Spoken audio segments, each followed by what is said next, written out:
21% है, तो इतने कम प्रतिशत को देखकर माननीय मंत्री महोदय क्या कहना चाहेंगे और इस अर्बन ग्रीन कवर को बढ़ाने के लिए हमारी सरकार क्या कर रही है? Environment Minister to answer this question. माननीय अध्यक्ष महोदया, जैसा कि आप सभी लोग जानते हैं, जलवायु परिवर्तन मंत्रालय वनों की गुणवत्ता बढ़ाने तथा कार्बन भंडार को अधिकतम करने के साथ साथ शहरीकरण के दुष्प्रभावों से निपटने के लिए वृक्ष आवरण बढ़ाने पर अपना ध्यान केंद्रित कर रहा है। इन उद्देश्यों को प्राप्त करने के इरादे से मंत्रालय में हमारी नीतियों तथा परिवर्तनकारी बदलाव लाने और लोगों की भागीदारी के साथ कई इनिशिएटिव्स लिए गए, जिनमें से एक है नगर वन।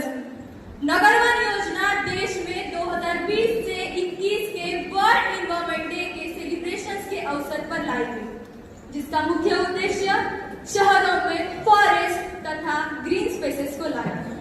अलग अलग डिग्निटीज के कोलैब से पांचवा, इन 3 नए कानूनों की आत्मा नागरिकों को मिले सभी अधिकारों की रक्षा करना होगा। उनका उद्देश्य दंड देना नहीं बल्कि न्याय देना होगा। भारतीय विचारधारा से बने ये 3 कानून हमारे आपराधिक न्याय प्रणाली में युगांतकारी परिवर्तन लाएंगे।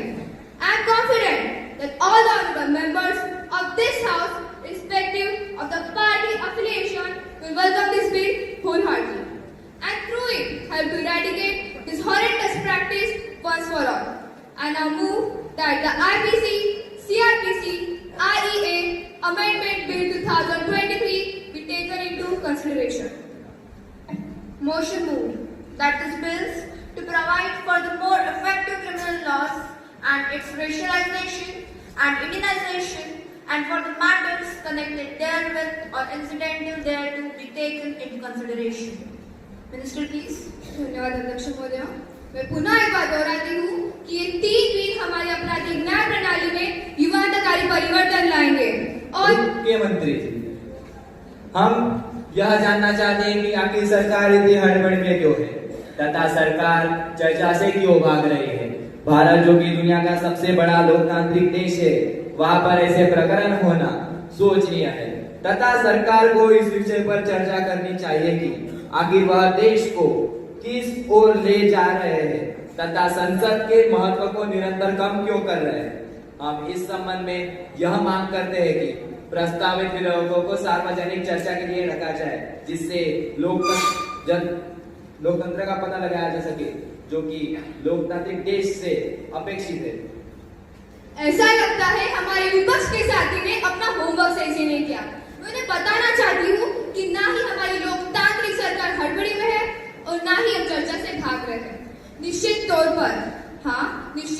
पर हमारा भारत दुनिया का सबसे बड़ा लोकतांत्रिक देश है और इसीलिए सरकार में शासन के बजाय नागरिकों को केंद्र में लाने के लिए हमने बहुत सोच विचार करके यह कानून लाया। Honorable Prime Minister, I said in 2019, all the laws made during the time of British across all the departments should be made in accordance with today's time and in interest of Indian society after adequate discussion and consideration. 18 states, 6 union territories, the Supreme Court, 16 high courts, 5 judicial academies, 22 law universities, 142 members of parliament, around 270 MLAs and public have given their suggestion on these new laws. जैसा कि गृह मंत्री ने कहा, 4 सालों तक इन कानूनों पर गहन चर्चा हुई और 158 परामर्श बैठकों में वह खुद शामिल रहे। भारतीय नागरिक सुरक्षा संहिता bill, which will replace CRPC, now has 533 sections. 160 sections have been changed, 9 new sections have been added, and 9 sections have been repealed, as well as 22 sections have been repealed in Bharatiya Nyaya Sanhita bill, which will replace the IPC 1860. Bharatiya Saksha bill, which will replace the Evidence Act, will now have 170 sections instead of earlier 167. 23 sections have been changed, 1 new section has been added, and 5 sections have been repealed. इन 3 पुराने कानूनों में भारत की गुलामी नजर आती है। यह कानून ब्रिटिश संसद द्वारा पारित किया गया था। आज हम ऐसे ही कुल 475 गुलामी के कानूनों को हटाकर नए कानून लेकर आए हैं। Clause 1 observe that this government has launched three bills from its black magic hand without any discussions to restructure the entire criminal law apparatus, also in a hidden and opaque manner. और हाल ही में सरकार द्वारा पेश किया गया 0FR bill सरकार की इसी नाकामी और गैर जिम्मेदारी को दर्शाता है। It is a perfect example of such negligence and non-transparency in government's work. और तो और 0FR बिल पहली बार, जी हाँ पहली बार पेश किया जा रहा है, ऐसा कहकर गृह मंत्री जी ने सदन को गुमराह किया है। Yes, the ZFR is being introduced for the first time, and our government is going to start it after 75 years of independence. For the convenience of the citizens, with this initiative, the citizens will be able to lodge complaint even if they are far from their police station area. This law expands the definition of documents that includes electronic devices on social media. Now, I expect that all these benefits are enough to support the concept of ZFR. Clause 2 में मेरा सवाल यह है कि police को 90 दिनों तक हिरासत में रखने का अधिकार देना क्या लोकतांत्रिक अधिकार का आहरण नहीं है? इसके अलावा किसी सरकारी अफसर के फैसले को 7 साल तक जेल में डालने का प्रबंध भी अत्यधिक निंदनीय है। ऐसा करके सरकार डर का माहौल बना रही है। क्या इससे ब्रिटिश शासन की भूल नहीं आती? इसके अंगति हर बात पर जेल में डालने का प्रबंध था, जबकि आपका दावा है कानून सजा दिलाने के लिए नहीं, न्याय दिलाने के लिए है। इसके नाम पर ही न्याय पर जोर है, परंतु इससे में जोर सजा पर अधिक है। इस पर आप क्या करेंगे मंत्री जी? मैं सदन के माध्यम से हमारे विपक्ष के साथी के संदेहों को यह बताना चाहूंगी कि जिन संदेहों को आपने प्रकट किया है, जिसमें आपने 90 दिन की हिरासत तथा सरकारी अफसरों को 7 साल की सजा का जिक्र किया है, मैं बताना चाहूंगी कि ये दोनों पूरा करने के लिए एक मजबूत और स्पष्ट राह भी रखी है। और इसी कड़ी में राष्ट्रीय शिक्षा नीति 2020 के उद्देश्यों को प्राप्त करने के लिए हमने तमाम ठोस कदम उठाए, जिनमें शिक्षा के बजट में निरंतर वृद्धि करना, कैपेसिटी बिल्डिंग प्रोग्राम्स का आयोजन, शिक्षकों के लिए लाभकारी प्रशिक्षण कार्यक्रम आदि शामिल है। ऐसा करने में हमने आधुनिक तकनीक का भी भरपूर प्रयोग किया है एवं कई पोर्टल्स की शुरुआत की है, जैसे PM ई-विद्या पोर्टल, स्वयं पोर्टल और कर्तव्य पोर्टल आदि। और अंततः Those are the favor of this adjournment motion. You please stand up. Okay, the link is granted. माननीय अध्यक्ष जी, क्या ये सरकार का अपयश नहीं है कि तुम्ही अपन कार्यकाल के इतने वर्षों बाद भी रेल सुरक्षा को सुनिश्चित नहीं कर पाए एवं विश्व का सबसे बड़ा रेल दुर्घटना हमें देखना पड़ा, जिसमें hundreds of people lost their lives and many happy families were destroyed within a moment. आपका कुछ लाख रुपया उन परिवारों का सदस्य एवं उनका सुख वापस नहीं ला सकता।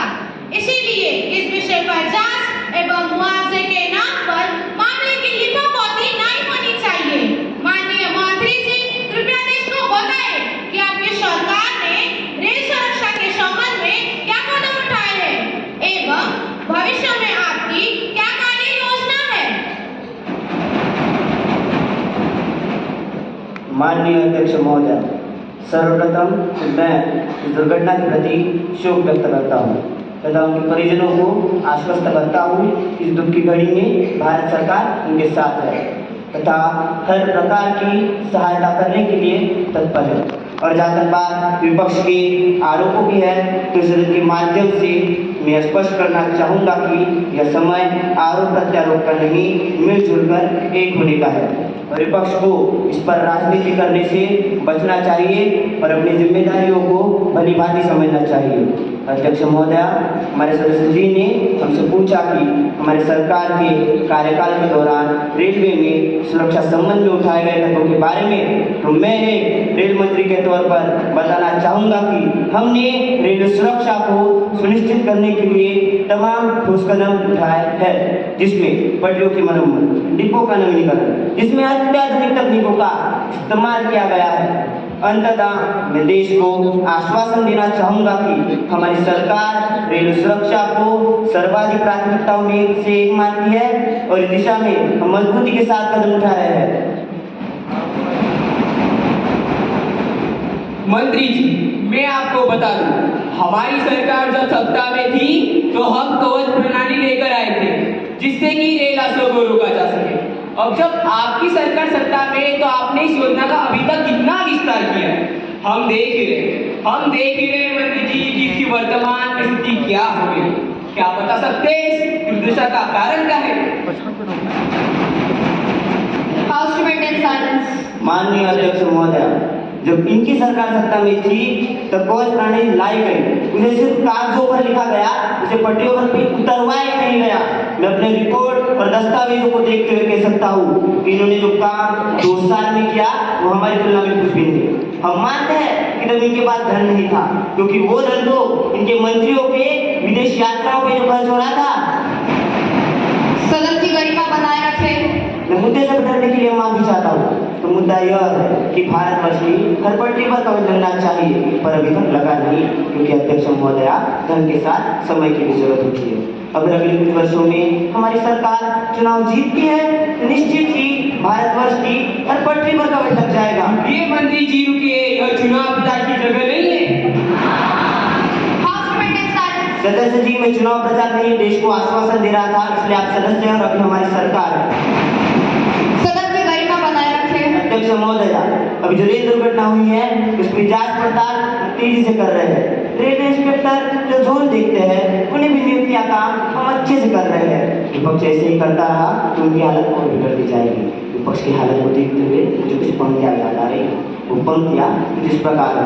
मैं भारत राष्ट्र का भक्त हूँ, मैं अपना फर्ज निभाऊंगा, जो सत्ता के लोभी हैं मैं उनको सिखाऊंगा, लाया हूँ पैगाम एकता का, यह पैगाम सबको बताऊंगा, बांट रहे देश स्वार्थी जो, उन सबका शीश झुकाऊंगा, उन सबका शीश झुकाऊंगा। धन्यवाद।